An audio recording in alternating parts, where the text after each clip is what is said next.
चलो आज हम पढ़ते हैं स्टडी ऑफ सरफेस। ये क्या कहती है?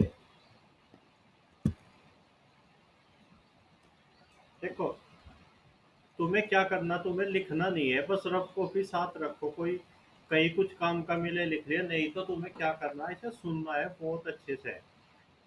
ए surface is defined as a surface is defined as locus of a point whose cartesian coordinate X Y Z are function of two independent variable. देखो, जहाँ जहाँ एक्स वाई जेड दो independent variable के function होते हैं, उसे हम क्या कहते हैं? सरफेस। उन पॉइंट का लोकस कर्व में क्या होता था? कर्व में क्या होता था? वो एक का ही फंक्शन होता था। जबकि सरफेस में क्या है? वो दो इंडिपेंडेंट वेरिएबल यू और वी का फंक्शन है।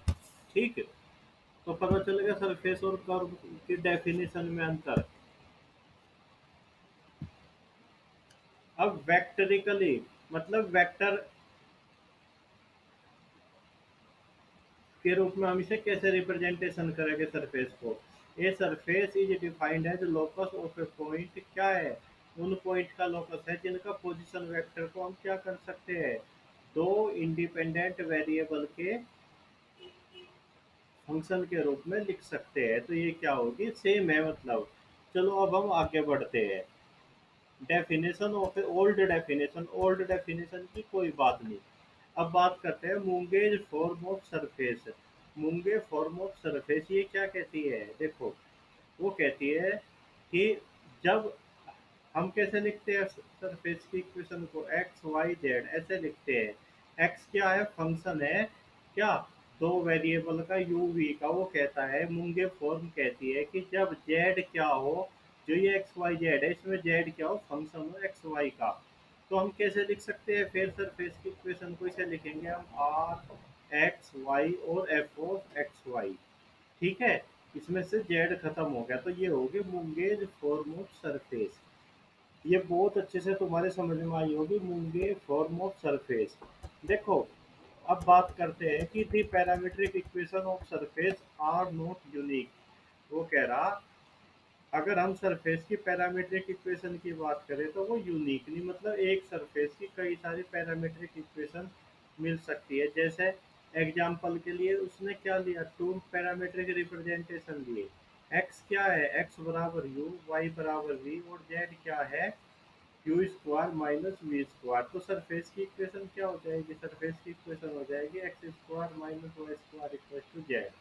अब वो कह रहा कि अगर हम ये पैरामीटर ले, एक्स बराबर यू प्लस वी, वाई बराबर यू माइनस वी, और जेड बराबर फोर यू वी, तो क्या करेंगे? एक्स वाई जेड, फिर इसको सेटिस्फाई करेंगे। तो क्या होगी सरफेस की इक्वेशन? ये होगी। तो हम क्या देख पा रहे कि एक सरफेस के लिए दो पैरामीट्रिक इक्वेशन है। सही बात है। चलो, ये इसने फिर एक छोटा सा एग्जांपल दिया। ये क्या कह रहा है? एक्स बराबर U cos hyperbolic V, Y बराबर यू साइन हाइपरबोलिक वी, और जेड बराबर यू स्क्वायर। अगर हम फिर देखें, यू वी को एलिमिनेट करें तो क्या मिलेगी हमें? सेम इक्वेशन मिलेगी।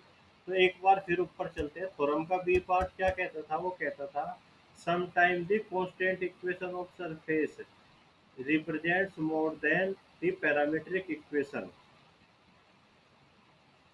देखो, ये कहता है एक तरह से कि जो सरफेस की इक्वेशन है, बस इस उसकी कई सारी पैरामीट्रिक इक्वेशन हो सकती है। चलो अब हम आगे बढ़ते हैं।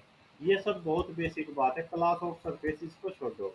ये आते हैं नोटेशन। नोटेशन है क्या? देखो, हम नोटेशन क्या करते हैं? जब हम u के रेस्पेक्ट में डेरिवेटिव करते हैं, r को हम क्या लेके चल रहे हैं? यहाँ r को लेके चल रहे हैं हम फंक्शन ऑफ यू वी। सही बात है। जब हम u के रेस्पेक्ट में डेरिवेटिव करते हैं तो r1, v के रेस्पेक्ट में करते हैं r2, r11 u के रेस्पेक्ट में दो बार, ये दोनों बराबर होते हैं, और r22 u। ये बहुत आसान है। अब बात करते हैं हम रेगुलर पॉइंट की। ठीक है, या सिंगुलर पॉइंट की। ये क्या होते हैं? देखो, आर क्या है? एक्स वाई जेड का फंक्शन है। कोई जुड़ना चाह रहा कि भाई चलो उसे भी जोड़ो? कौन? देखो, कोई वैसा ही है। ठीक है, एक्स क्या है? यूवी का फंक्शन है। वाई भी यू वी का फंक्शन है, जेड भी यू वी का फंक्शन है। तो देखो जब हम यू के रेस्पेक्ट में डेरिवेटिव करेंगे तो आर वन कैसा आएगा, ऐसा। आर टू कैसा आएगा, ऐसा। Del X upon del V, del Y upon del V, del Z और डेल वी। सही बात है। आर वन आर टू आगे समझ में। अब हम आगे बढ़ते हैं। ठीक है। Concept of surface and fundamental form. अब हमें ये पढ़ना।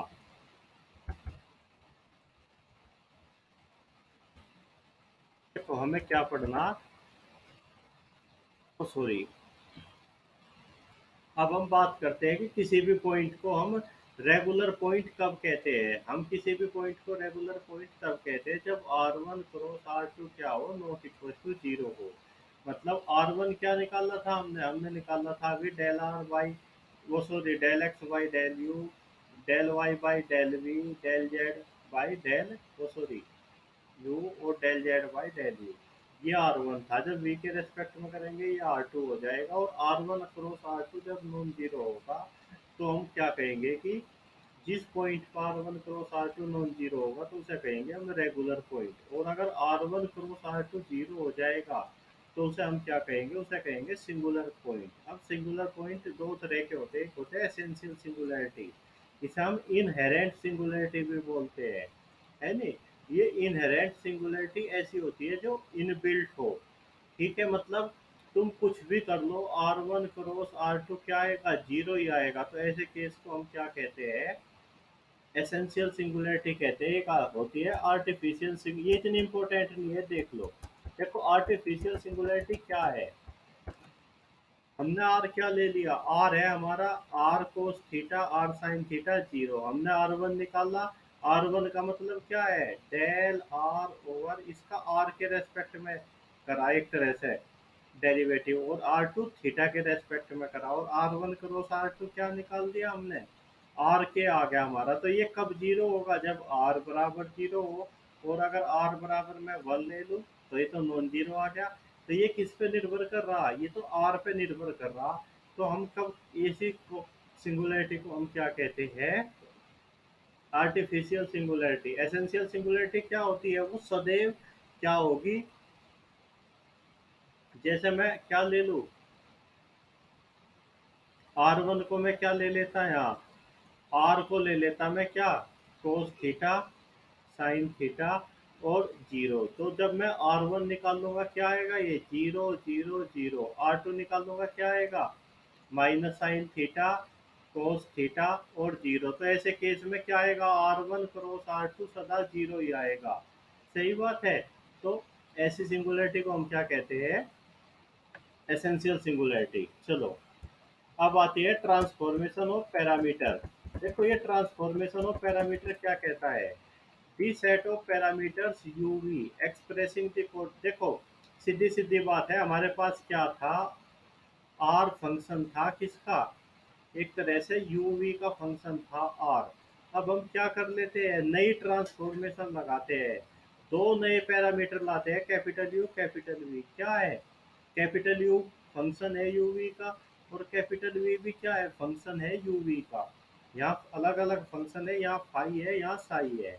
देखो हमें पता कि रेगुलर पॉइंट के लिए क्या कंडीशन होती है, R one cross R two not equal to zero. जब हम क्या करते हैं, यू वी को नए पैरामीटर से चेंज करते हैं तो तब हम देखते हैं कि क्या यह कंडीशन फॉलो करेगी। ठीक है। चलो इसे देखते हैं, ये हम कैसे करेंगे। देखो आर वन क्या होता है हमारा, डेल आर, इसे समझना ये कई जगह यूज होगा, del R over del U. अब del R over del U क्या है हमारा, वो सॉरी अब हम इसमें कैपिटल यू घुसा देंगे बीच में, del R over capital U और del capital U upon del U. इसी तरह हम क्या करेंगे, del R over del we और del V upon del U. एक तरह से ये डेरिवेटिव यू के रेस्पेक्ट में ही होगा। ठीक है।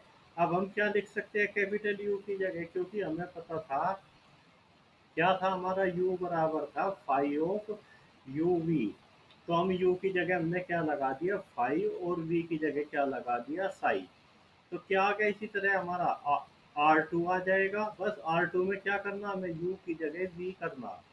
अब हम गुना करते हैं R one cross R two की। देखो तुम आर वन देख पा रहे, इसमें क्या है, del R over del U.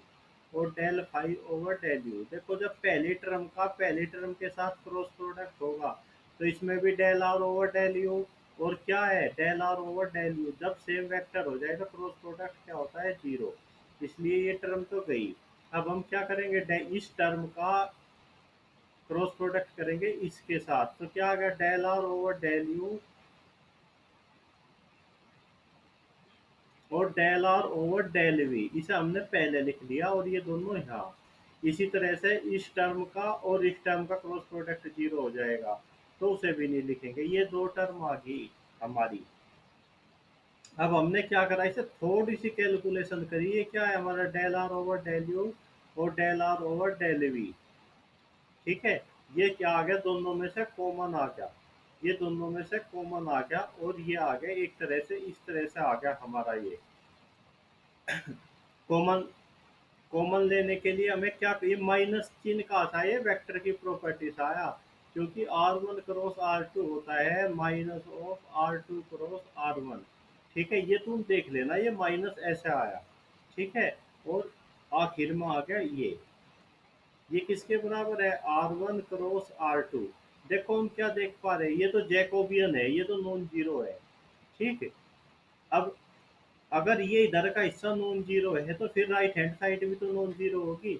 अब ये क्या है, ये तो नए वेरिएबल के रेस्पेक्ट में, एक तरह से हम क्या कह सकते हैं, R1 dash cross R2 dash. देख लो, ये क्या है, लेफ्ट हैंड में हमारा del R over del u cross del R over del we. और इधर क्या है, यहाँ कैपिटल यू कैपिटल वी। तो इससे हमने क्या प्रूव कर दिया, हमने प्रूव कर दिया कि जो रेगुलर पॉइंट होते हैं वो ट्रांसफॉर्मेशन के बाद भी रेगुलर ही रहते हैं। ठीक है,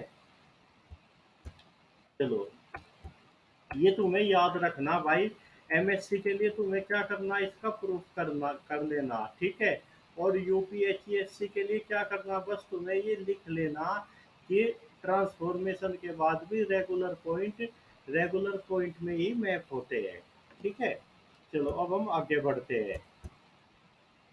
देखो इस नोट में भी यही लिख रहा।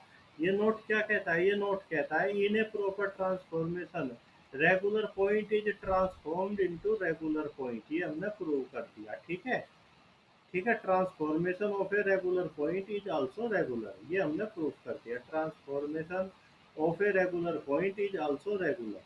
चलो अब हम आगे बढ़ते हैं इसमें। ये कुछ नहीं पढ़ना, ये क्वेश्चन भाई। अब बात है curvilinear equation of curve on the surface.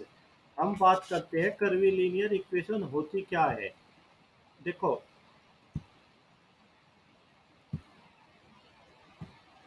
तुम्हारे लिए नो पेन का रंग मैं रेड कर दिया, बोर हो रहे होगे तुम बहुत देर से, है नहीं, कि नीले पेन से कॉपी पे तो लिखेंगे, यहाँ भी नीला चला। Curvilinear equation of A curve. Curvilinear equation को मैं बताता हूँ, ये क्या है, ये क्या है, ये सरफेस की इक्वेशन है।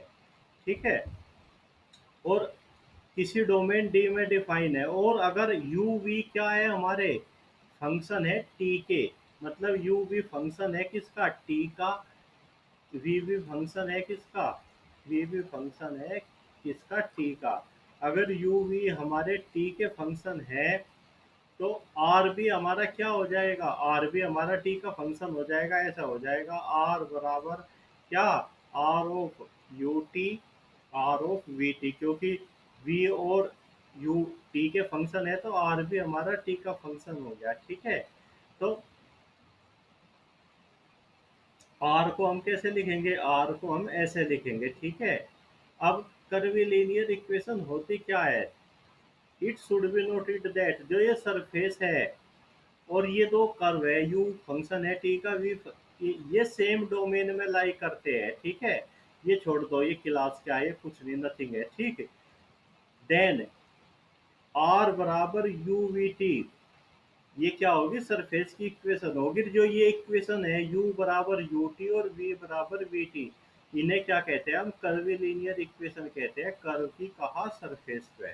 ठीक है, ये क्लास कुछ नहीं, मतलब जितने टाइम डिफरेंशिएबल उतने फंक्शन की क्लास, ये कुछ नहीं है। ठीक है, कर्वीलिनियर इक्वेशन क्या हुई, कर्वीलिनियर इक्वेशन हुई u बराबर यू टी और v बराबर वी टी, ये कर्वीलिनियर इक्वेशन हुई। अगर सरफेस क्या थी हमारी, आर बराबर यू वी थी, और क्या है हमारा यूवी, यूवी फंक्शन है किसके, टी के, तो इसको इसे कहेंगे हम कर्विलीनियर इक्वेशन। अब बात आती है पैरामीट्रिक कर्व की। पैरामीट्रिक कर्व क्या होते हैं, देखो ये तो बड़े आसान है। पैरामीट्रिक कर्व मैं बताता हूँ। हमारा क्या है, सरफेस की इक्वेशन है ये, आर बराबर आर यू वी। अगर हम क्या कर दे, यू को कांस्टेंट कर दे या वी को कांस्टेंट कर दे, तो हमें क्या कर, देखो जब हमने एक को कांस्टेंट कर दिया तो एक ही तो बचा, एक तो कांस्टेंट हो गया, तो वो क्या बन जाती है, कर्व की इक्वेशन बन जाती है। हमें एक नए टाइप के कर्व मिलते हैं जिन्हें हम क्या कहते हैं, पैरामीट्रिक कर्व कहते हैं। अब अगर हम v बराबर कांस्टेंट कर दे, v को c रख दे, तो क्या करेगा, u वेरी करेगा, तो सर क्या हो जाएगी, कर्व की इक्वेशन ये हो जाएगी। तो ऐसे कर्व को हम क्या कहते हैं, u कर्व कहते हैं, या क्या कहते हैं, v बराबर c। क्योंकि या तो u कर्व कह लो क्योंकि u वेरी कर रहा है, या क्या कह लो कि v कांस्टेंट है। इसी तरह हम क्या कहते हैं, अगर u बराबर कांस्टेंट है c और v वेरी करता है, तो इस तरह के कर्व को हम क्या कहते हैं, वी कर्व कहते हैं, या क्या कह लो इसे, कर्व u बराबर c। ठीक है। अब अगर हम क्या करते हैं, देखो for u curve, u parameter है, और and determines a sense along the curve, इसका मतलब है कि यू की डायरेक्शन ही कर्व की डायरेक्शन होती है। Tangent to the curve in the sense of u increasing is along the vector. देखो जो यू हमारा यू कर्व है, यू कर्व की जो टेंजेंट होगी वो क्या कहती है कि वो आर वन वेक्टर की डायरेक्शन में होगी। आर वन किसके बराबर होता है हमारा, del R over del u. ठीक, तो इस पे टेंजेंट, यू कर्व पे टेंजेंट आर वन की डायरेक्शन में होगी। और जो वी कर्व है हमारा, वी कर्व में क्या था, यू कांस्टेंट था, तो उसमें टेंजेंट क्या होगी, आर टू डायरेक्शन में होगी। ठीक है, चलो अब बात करते हैं हम tangent plane and normal plane की।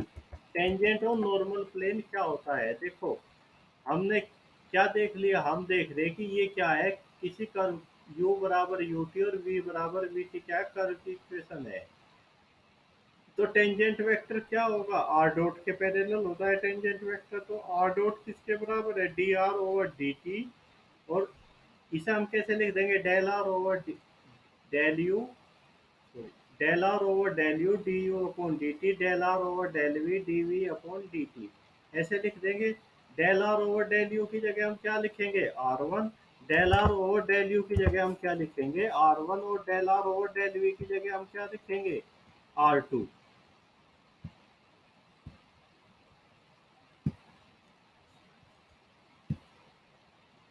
भाई एक ललित जुड़ा, इसने अपना नाम लिख रखा ललित सैनी जी, मतलब अपने नाम के पीछे अपने आप ही जी लगा रहा। चलो ठीक है, del R over del T, क्या क्या, R one D you upon D T और R two D we upon D T. ठीक है, या इसे हम ऐसे भी लिख सकते हैं, डी टी हटा दो दोनों साइड का। अब देखो आर वन आर टू क्या है, ये तो एक तरह से टेंजेंट वेक्टर है, और ये दोनों क्या है, ये दोनों क्या है, ये तो उसी प्लेन में लाई करेंगे जिस प्लेन में क्या है, आर वन आर टू है। ठीक, तो R one cross R two कैसा वेक्टर है, R one cross R two ऐसा वेक्टर है जो आर वन के भी परपेंडिकुलर है, आर टू के भी परपेंडिकुलर है। क्योंकि मैं बताया था दो वेक्टर का परपेंडिकुलर लेना हो तो उनका क्रॉस प्रोडक्ट कर दो। तो टेंजेंट प्लेन की इक्वेशन क्या हो जाएगी, क्योंकि टेंजेंट प्लेन के परपेंडिकुलर डायरेक्शन या होगी, तो इनका डॉट प्रोडक्ट होगा जीरो, तो ये होगी टेंजेंट प्लेन की इक्वेशन, आर माइनस आर। और इसके परपेंडिकुलर की डायरेक्शन क्या है, R one cross R two equal to zero, ये होगी टेंजेंट प्लेन की इक्वेशन। अब नॉर्मल प्लेन की इक्वेशन क्या होगी, देखो नॉर्मल प्लेन की इक्वेशन हम कैसे निकाल लेंगे, नॉर्मल डायरेक्शन क्या है, R one cross R two, तो नॉर्मल प्लेन क्या हो जाएगा, वो तो परपेंडिकुलर हो जाएगा, R one cross R two के तो परपेंडिकुलर को कांस्टेंट मल्टीपल होते हैं। तो ये आगे नॉर्मल प्लेन की इक्वेशन।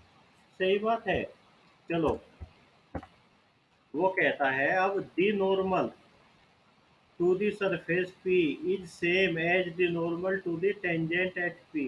वो कह रहा कि किसी पॉइंट पी पे जो टेंजेंट के नॉर्मल है वही सरफेस के नॉर्मल है। तो यूनिट नॉर्मल वेक्टर एन, तो यूनिट नॉर्मल वेक्टर कैसे निकाल लेंगे? नॉर्मल वेक्टर की डायरेक्शन क्या है? R1 cross R2।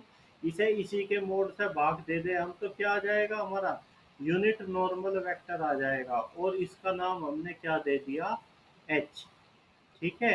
तो एक तरह से एन एच किसके बराबर हो गया? एन एच बराबर हो गया R1 क्रॉस R2 के। सही बात है। चलो, हमने क्या कर लिया? हमने इक्वेशन लिखी किसकी? वो टेंजेंट प्लेन की, ये रही। नॉर्मल प्लेन की इक्वेशन ये रही। कार्टेशियन कोऑर्डिनेट में क्या होती है टेंजेंट प्लेन की इक्वेशन? कार्टेशियन कोऑर्डिनेट में ये होती है टेंजेंट प्लेन की equation. X minus x, F क्या है? सरफेस की इक्वेशन है। ठीक है। और ये होती है नॉर्मल प्लेन की इक्वेशन कार्टेशियन कोऑर्डिनेट में। यहाँ क्या था? एक तरह से ये ये डायरेक्शन रेशोज की तरह मान सकते हो तुम इन्हें।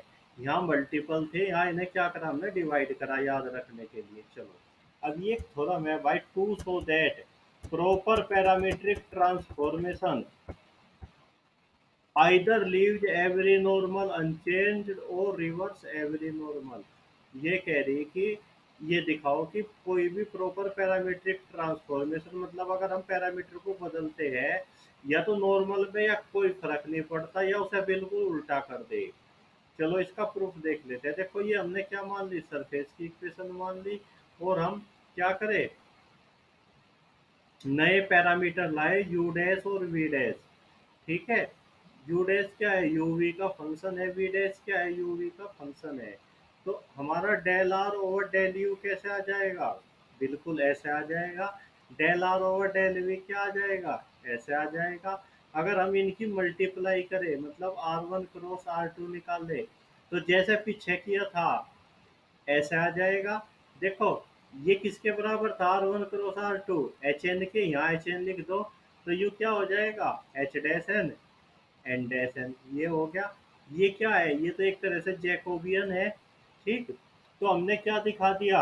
हमने दिखा दिया कि जो नॉर्मल है या तो वे सेम रहते हैं या क्या करते हैं, उनकी डायरेक्शन। देखो वो क्या कह रहा है? H and H dash R positive, ये तो सदैव पॉजिटिव है। ठीक। और n और n dash R in the same direction if j greater than zero. ये j पे निर्भर करेंगे। j नॉन, अगर इसकी वैल्यू पॉजिटिव है तो क्या सेम डायरेक्शन है? अगर इसकी वैल्यू क्या है? नेगेटिव है, तो इनकी डायरेक्शन उल्टी हो जाएगी, पर नॉर्मल रहेंगे नॉर्मली। ये हमने प्रूव कर दिया। भाई जो एमएससी में है वो इसका प्रूफ तो बड़ा आसान है, कर लेना। और जो एमएससी में नहीं है उन्हें क्या करना?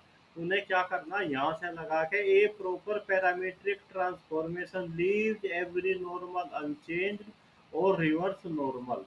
ठीक है। चलो, ये आगे समझ में।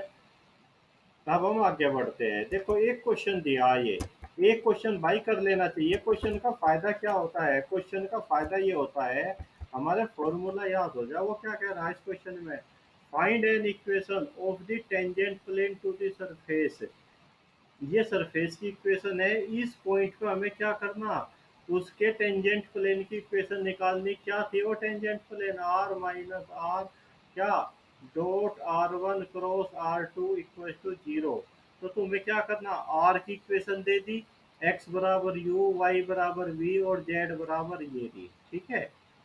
पैरामीट्रिक इक्वेशन मान लेंगे। जेड बराबर ऐसे दिया, तो एक्स को वैल्यू दो, वाई को दो, मोंगे फोर, मो जेड अपने आप आ गया। ठीक है। R1 निकालना। R1 को इस पॉइंट पे निकाल लिया जो पॉइंट हमें दिया।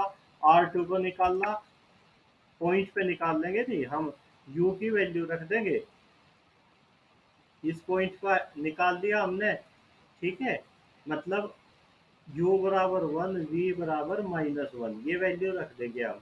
R1 क्रॉस R2 निकाल लेंगे। कैसे निकलेगा R1 क्रॉस R2? ऐसे निकलेगा, ये के ये लेना पड़ेगा। ठीक है। ऐसे निकलता है क्रॉस प्रोडक्ट। जब हमने ये निकाल दिया, अब आर, कैपिटल आर ये मान लिया, स्मॉल आर हमें गिवन है।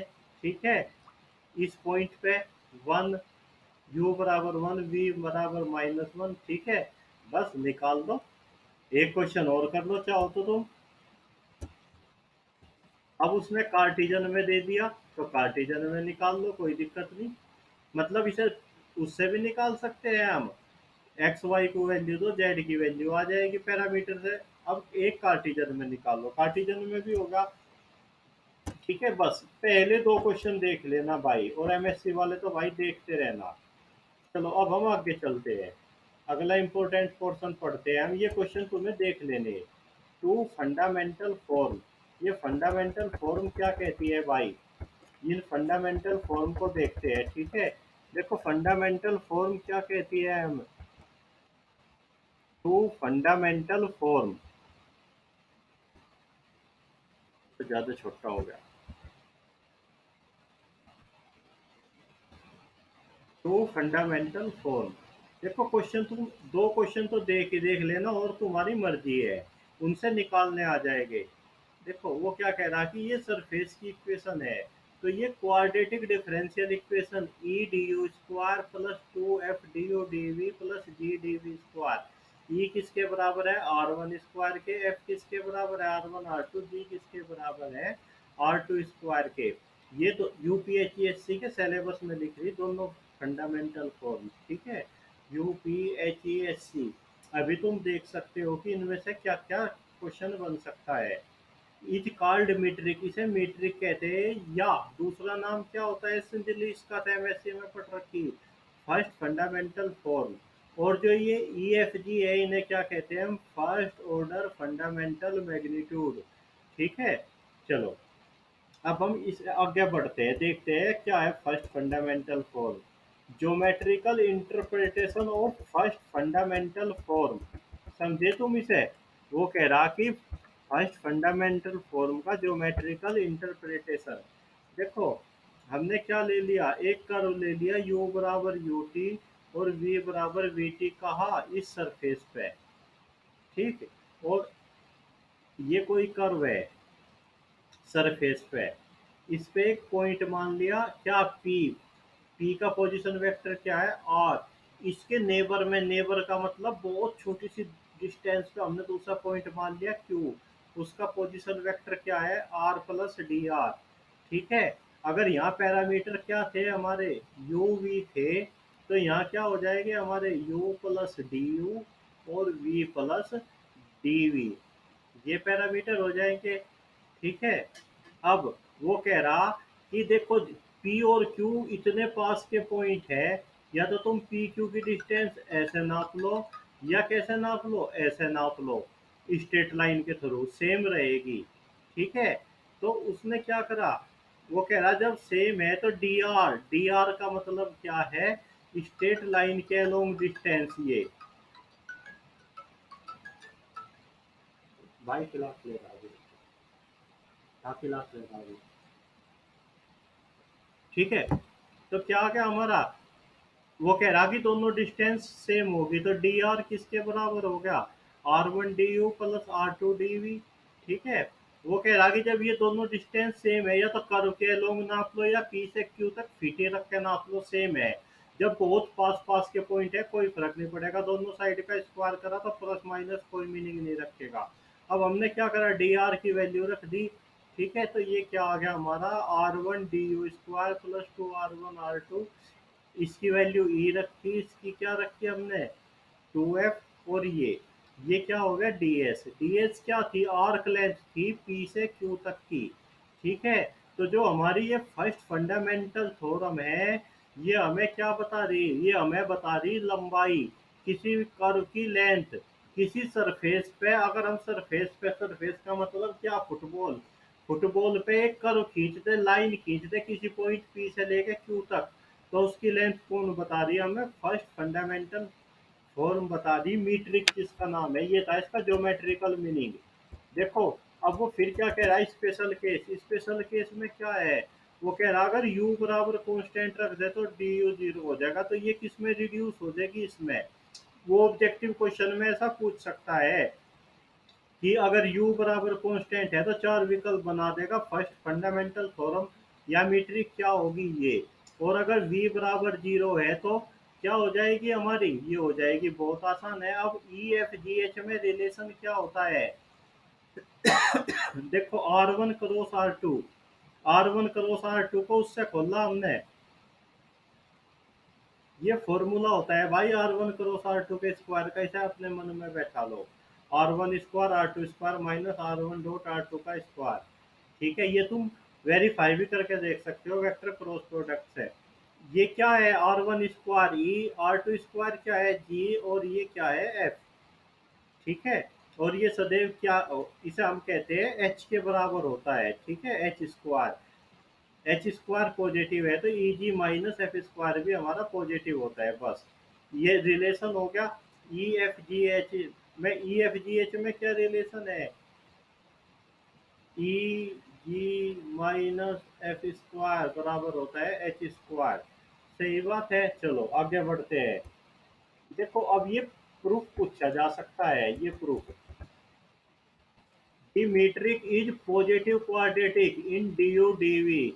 ठीक है, देखो ये कह रहा कि जो मीट्रिक है फर्स्ट फंडामेंटल फॉर्म है, ये पॉजिटिव क्वाड्रेटिक है कहाँ, डी यू डी वी में।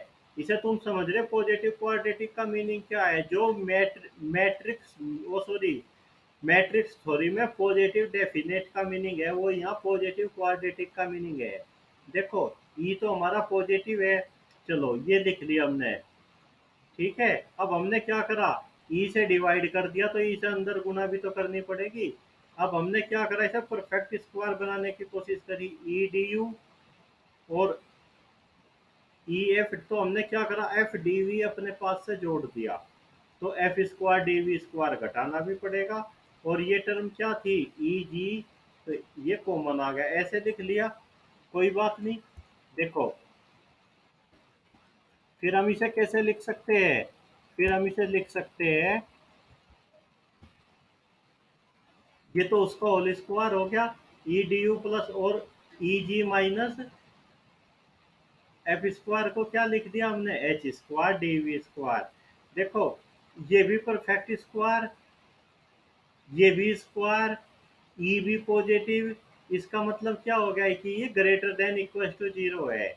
मतलब इतना तो हमने दिखा दिया कि ये greater than equal to zero है। अगर अब ये जीरो हो जा, हमने इसे जीरो मान लिया, मतलब दो का सम, इसका और इसका सम जीरो है, इसका मतलब यू भी जीरो, यू भी जीरो, नेगेटिव तो हो नहीं सकता।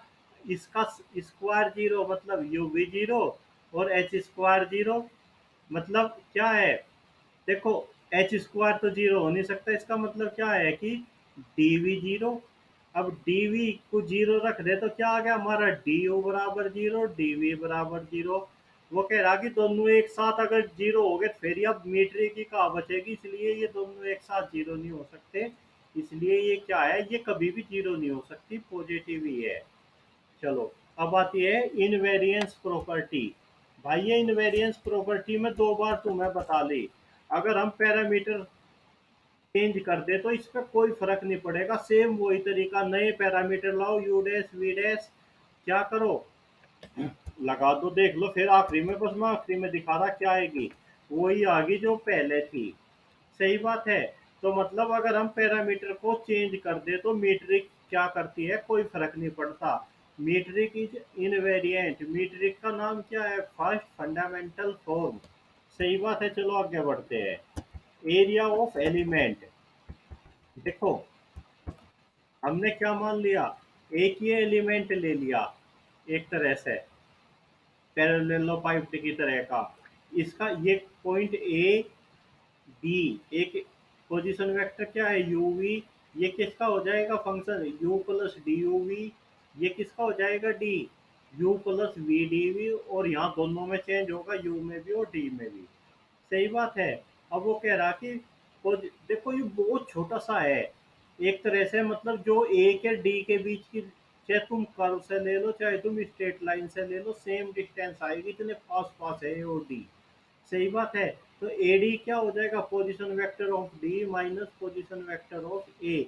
ऐसे ही तो करते थे हम वेक्टर में, ए बी किसके बराबर होता था, ओ बी माइनस ओ ए, ऐसे ही नहीं करते थे हम 12वीं में। ठीक है, तो ये हो गया। अब ये क्या है, R d U D v. अब अगर हम इसका एक्सपेंशन खोल दें बस फर्स्ट ऑर्डर तक, तो ये दोनों कट गए, ये बच गया। सही बात है, इसका नाम रख दिया हमने इस हिस्से का क्या, आर टू। तो मतलब एडी किसके बराबर दिखा दिया हमने, एडी दिखा दिया आर या वन डी यू, एडी ये। अब इसी तरह हम ए बी किसके बराबर दिखा देंगे, वो दिखा देंगे आर वन डी यू। तो इसका एक तरह से एरिया कितना हो जाएगा, लंबाई गुना चौड़ाई। ठीक है, तो